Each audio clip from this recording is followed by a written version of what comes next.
What's going on, guys? You're in with Hardy Tech, and welcome to Pokemon Countdown. So this was originally supposed to be top 5 Pokemon types, but that's being pushed back to next Friday. Instead, today we will be celebrating the soon-to-be released Pokemon Omega Ruby and Alpha Sapphire by taking a look back at my top 5 favorite Hoenn Pokemon. Now this is a list I did on my old channel, but it is by no means a repost. This will feature new, higher quality commentary, as well as updated graphics to match the Pokemon Countdown theme.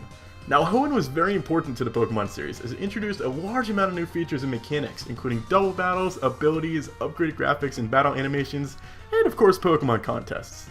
It's also the generation I started with, so it'll forever be special in my heart. This is also around the time when I became obsessed with the Pokemon anime, and that played a big part of my love for some of these Pokemon, so keep that in mind when going through this. Before I start this list, as always guys, remember to share your own list down in the comment section down below. Do you agree with my choices or not? That's the whole point of this series, is to have your voice heard. Now before I keep on rambling, let's get started with number 5 of this list, Bagon. It isn't going to take long for the anime references to start. So who here doesn't remember the Bagon that wanted nothing more than to fly? It was his dream and something that I could relate to as well. Now sadly he didn't become a Salamence at the end of this episode, but that didn't stop him from soaring in the sky. Of course, I've also always loved Bagon's design, but the main draw for me with this Pokemon is a distant memory I have with a game called Pokemon Emerald. Bagon is one of the hardest Pokemon to find in Emerald, only being available in one room which contains only 10 tiles of ground, and even then you only had a 25% chance of encountering him. Yeah, definitely not the easiest thing to get, but I was determined and finally got one, and I trained him and loved him all the way to his Salamence. That memory alone of raising that Bagon is right up there with getting my first ever level 100 Pokemon. That was a Charizard, by the way. That memory alone secured Bagon a place in my heart and number 5 on this list. Let's continue with number 4, Corphish.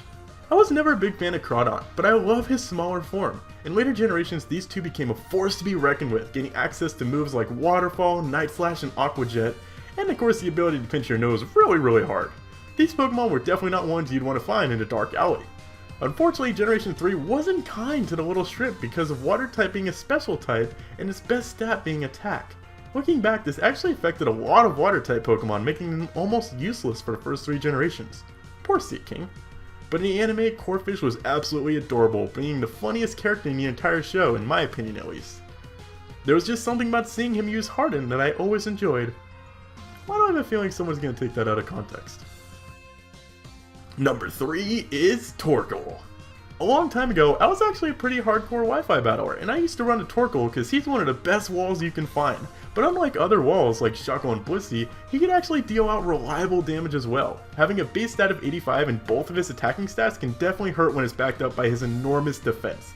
Of course, I have to keep up with the theme of this countdown and mention the anime. Watching Torkoal try to kick a soccer ball was one of the highlights of my childhood. I always loved seeing Torkoal use Overheat, as I thought it was one of the coolest looking moves in the entire game and series. I even taught my own Torkoal in Ruby Overheat because I loved it that much. Number 2 is Swellow. I can't remember a time when I've played a normal run of a Hoenn game that I didn't use a Swellow on my team. I knew nothing about its abilities, I had no clue it was so incredibly fast, I just loved its design and the fact that it made Brawley so much easier. Now, I'm kind of embarrassed to admit this, but I was that guy who would run Wing Attack, Aerial Ace, and Fly on my Swellow. Looking back, it wasn't the best set, but I was a dumb kid who just loved watching Swellow kill things. It felt like one of my most loyal Pokemon and was always there for me. On the anime side, actually Swellow didn't really resonate with me as much as other Pokemon, but I'll always remember the epic Thunder Armor combo with Swellow and Pikachu. Nintendo, please make this a thing. And finally, number 1 is Grovyle. This is the easiest pick of any list I've ever made. I love Grovyle. I love its design, I love its character in the anime, it has pretty decent stats for a middle evolution, but most of all, he was the very first Pokemon plushie I ever had. I'll never understand why anyone would dislike Grovyle. The stick in his mouth gives off a pure badass vibe, and he has one of my favorite moves of all time, Leaf Blade, as his signature move. He does remind me of Bayleaf though, as I love the first 2 stages, but I'm not actually crazy about his final form. I was always a little sad when my Grovyle would reach level 36 and leave me. No pun intended. You know, leave, grass. Yeah, I could have stopped the evolution, but I'm just not that kind of player. I like to let everything take its natural course in life. I mean, who am I to stop him from following his dreams? But that is going to do it for us today, guys. That is my top 5 favorite Pokemon from Generation 3, being the Hoenn region. I'd love to hear what your favorites are down in the comments down below. Of course, tell me why you like each Pokemon. You can't just tell me their names. Give it a little story. Put a little heart into it, guys. You're supposed to love these Pokemon.